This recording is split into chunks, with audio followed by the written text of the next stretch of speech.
We're going to deal with two different texts that are connected to the issue of storm theophany that are commonly overlooked and commonly misunderstood. I call this lecture A Still Small Voice in the Cool of the Day.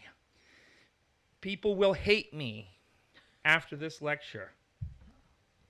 I once delivered half of this lecture, the one on the cool of the day, at Harvard in my advanced Hebrew class, and a Jesuit priest that was good friends with me in the class walked up to me and said, "Thanks a lot." I had one text in the entire Old Testament where God was just being an average Joe, and you had to go and spoil it for me. I said, "You think I'm wrong?" I said, "If I thought you were wrong, I wouldn't say you spoiled it."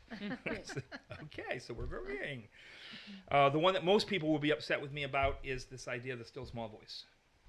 We love our still small voice. We say the still small voice in almost every meeting at some point in some way. Every time we talk about it, we love the still small voice. So when you take away the text that has the phrase still small voice in it and show that it means something completely different, people don't tend to want to thank you. So let me give them a phrase to replace it with. I felt like the Lord spoke to my heart. That's how the rabbis used to say it. The Lord spoke to my heart.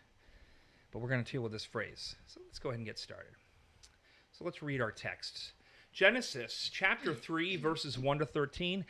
Now the snake was the most cunning animal that the Lord God had made. The snake asked the woman, "Did God really tell you not to eat fruit from any tree in the garden?" "We may eat the fruit from any tree in the garden," the woman answered, "except the tree in the middle of it. God told us not to eat the fruit of that tree or even touch it. If we do, we will die." I don't recall God saying anything about touching it, but here we go. The snake replied, "That's not true. You will not die. God said that because he knows that when you eat it, you will be like God and know what is good and what is bad." The woman saw how beautiful the tree was and how good its fruit would be to eat, and she thought how wonderful it would be to become wise. So she took some of the fruit and ate it.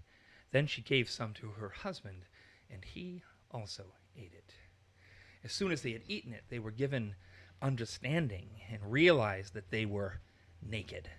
So they sewed fig leaves together to cover themselves. That evening they heard the Lord God walking in the garden, and they hid from him among the trees. But the Lord God called out to the man, "Where are you?" I think we can trust he knew where he was.